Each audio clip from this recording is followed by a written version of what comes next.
Hey, good morning, Horizon Church. Sorry that I got to do a pre-recorded one, but I got an appointment, and so I got to get in here early and record this for you. So you're gonna miss out on your chatting. Apologize for that. I want to talk to you real quickly. I don't know how many of you are readers, but I've been reading a couple really good. I guess you could call it. One is a biography. Also working on a book I want to talk about.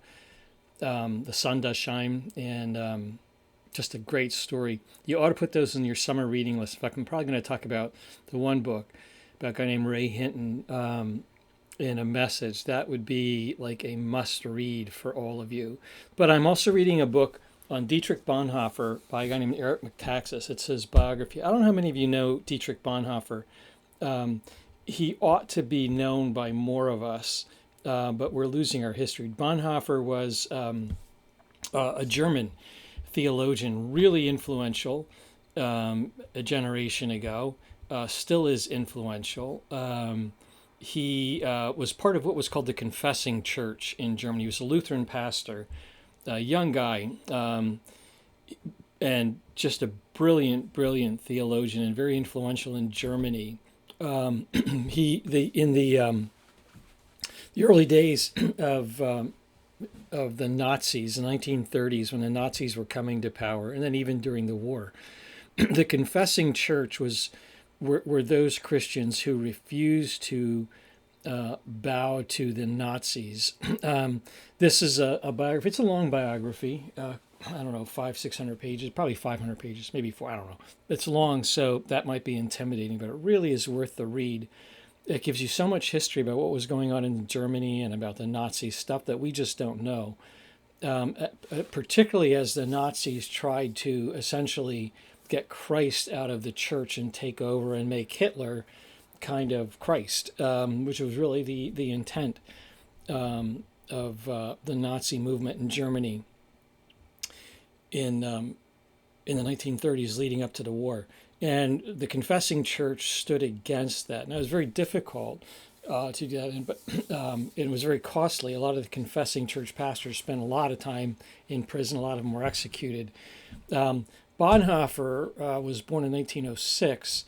So during the 30s, the 1930s, when the Nazis were coming to power, Bonhoeffer was only in his 20s and his 30s, a very young guy. And still, what he accomplished, he spent time in America, he toured American institutions and American churches and was invited by, in fact, when at, I guess like 38, 39, 1938, 39, when the Nazis started to take over Austria and Czechoslovakia and then ultimately in Poland, the Nazis were calling up their young men, drafting their young men. And Bonhoeffer was so influential that American church leaders arranged for him to escape right when he was called up. He was called up to the army. Bonhoeffer, no way was he going to, although he loved his country, and that was proven, Bonhoeffer, no way was he going to fight in what he believed was an unjust war on behalf of Germany. So, so influential, so well known that when he was called up, he was trying to, well, he wasn't, but people wanted to get him out of Germany to save his life. And Americans arranged for him. They invented a job so that he could come to America and escape. Shortly after he came to America, however, Bonhoeffer realized that he could not abandon his people, abandon his church. So he went back to Germany, and he actually participated. His family was very influential, a lot of connections, and Bonhoeffer participated in the resistance in Germany. And he actually became part of a plot. It's called the 20 July plot, July 20th plot. Became part of a plot to assassinate Hitler. And he struggled. You know, you can read some of his struggle for a couple years as he struggled with his right to execute somebody, and he believed ultimately that there are those rare circumstances. He was not a pacifist, but he believed that there were those rare circumstances when, to save the lives of many, that it was right.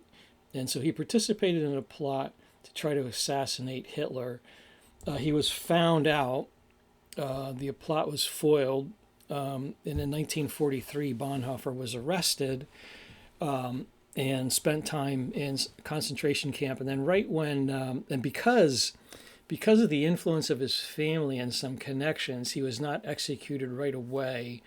But ultimately, a lot of in fact, he had brothers and brother-in-laws who also lost their lives and were executed as part of this plot. A very well-connected family in Germany. But right when Berlin was falling on April 9th, 1945, right at the end of the war, when it was definitely, the war was over, it was lost, still fighting going on. Berlin was collapsing. Some Nazi thugs in the middle of the night executed Dietrich Bonhoeffer, and he died April 9th, 1945. That would have made him, 39 years old, I guess, something like that, born in 06. So young life, a young man, very influential. But one of the stories I want to tell you about, knowing a little bit about that background, in the 1930s, Bonhoeffer was one of the rare people who could see what was coming, partly because he was so well connected. And there were spies. There were spies in Hitler's entourage. Some of them were spies that were feeding information to the Americans, to the British. And so Bonhoeffer and his family are able to know a lot about what was going on. And Bonhoeffer could see the handwriting on the wall. He knew that a war was coming, first of all, way back in the early 30s. And he also knew what the Nazis were doing, partly because of his connections. He could see what they were doing in the church. And one of the things very early on, the Nazis started their systematic oppression of the Jewish people. And very early on in the 30s, one of the things they did is they started to pass laws that they made it very difficult for Jewish people. They prohibited Jewish people from holding jobs. They found all kinds of things they could do with passports, holding jobs. If you were a Jewish doctor, you couldn't practice. If you were a Jewish lawyer, you couldn't practice. If you were a Jewish businessman, you couldn't get what you needed to run your stores, and made it just really, really difficult for the Jewish people. Now, the interesting thing is that in Germany at the time, a large Jewish population, and this is going to sound odd, but there were many people of Jewish descent who were actually Christians. I think in some ways, Judaism in Germany, it was cultural more than it was religious. Although there were a lot of deeply religious Jews. But for give you an example, Dietrich Bonhoeffer had a twin sister named Sabine. She actually lives. She only died in 1999.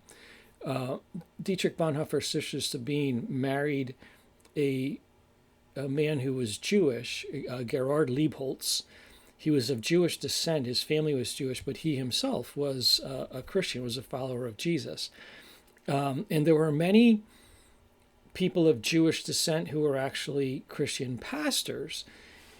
And as a lawyer, he was a legal scholar, ultimately a judge. Sabine's husband, Gerhard Liebholz, he too lost opportunities to work because of his Jewish background, even though he's a Christian. And when the Nazis tried to take over the German church, the German Lutheran church,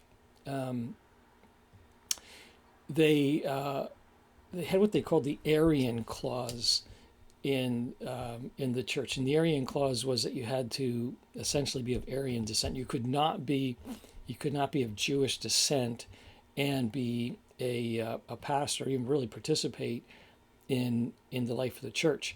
And this is one of the things Bonhoeffer was vehemently against, and one of the reasons for the formation of the Confessing Church. And he argued strongly against this. Aryan clause.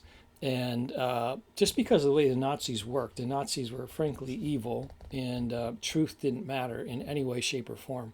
So it makes it very hard to deal with somebody.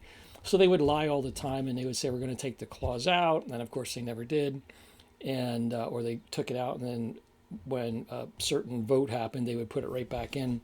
So Bonhoeffer was against this.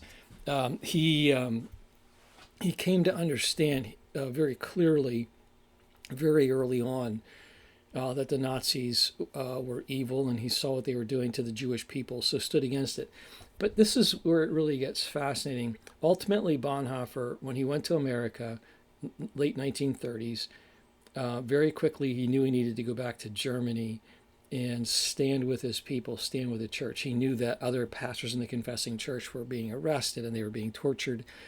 And his church wanted him to stay in America. They wanted him safe, but he felt strongly that he could not live here in safety while Germany, while his country, and he really struggled because he knew, I'm going to have to want my nation to lose a war in order to save the nation, to save Christianity in the nation.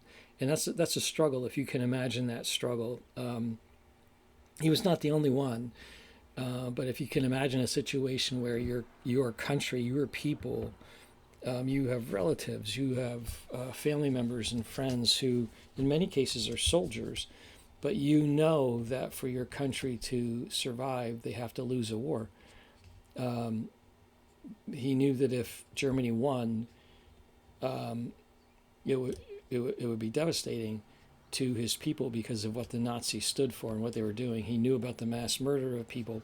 So he came back.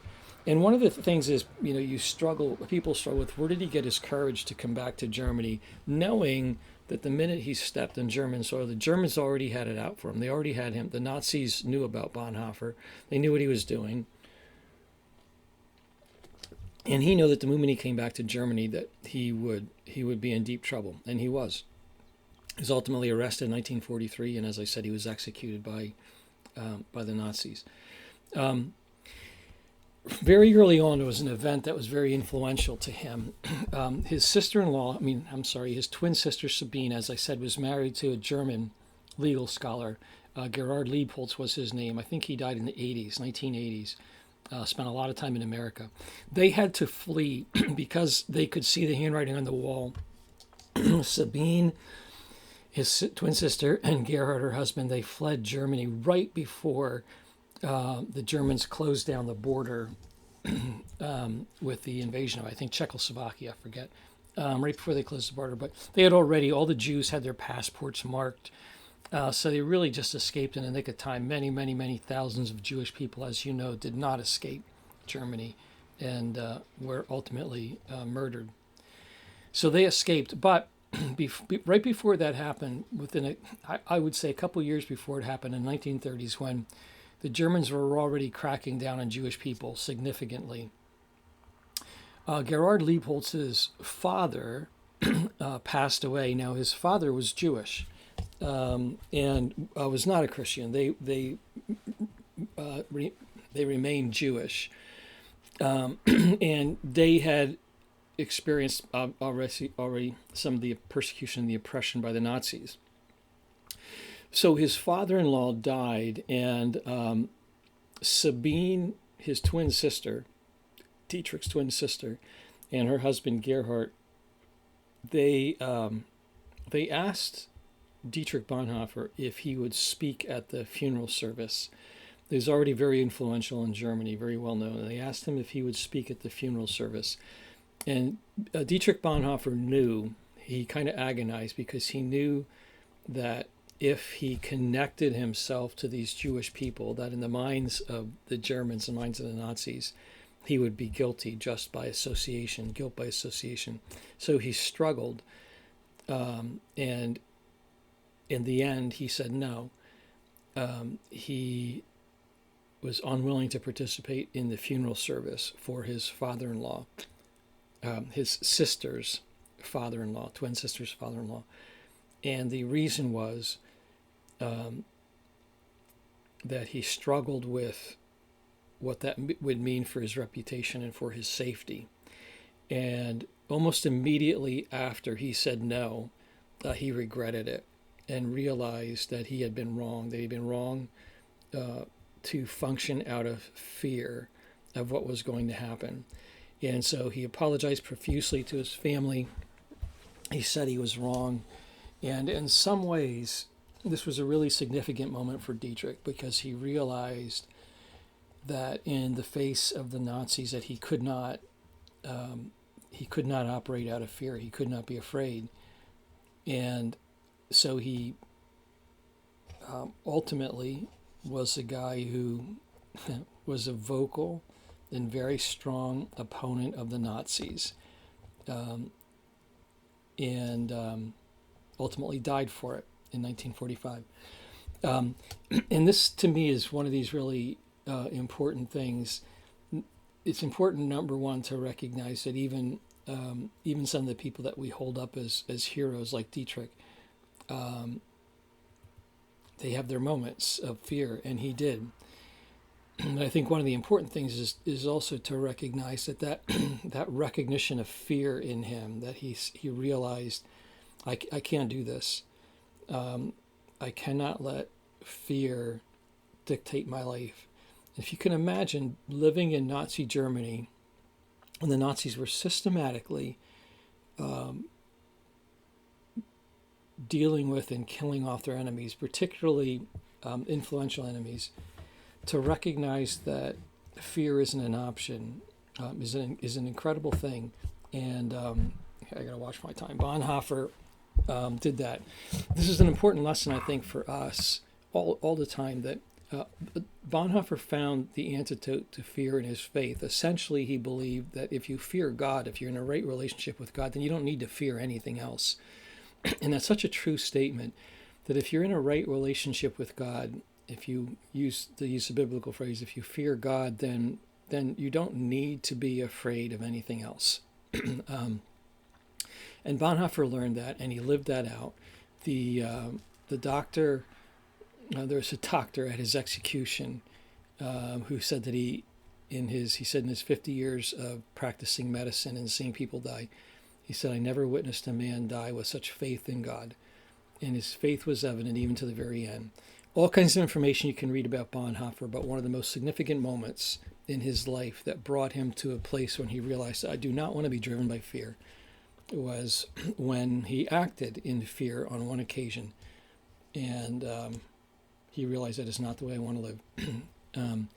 And I would imagine for him it was an ugly, ugly feeling to be able to look at himself and face himself and recognize that I operated out of fear, said no to family members that I love, and saw in himself what he said, no more.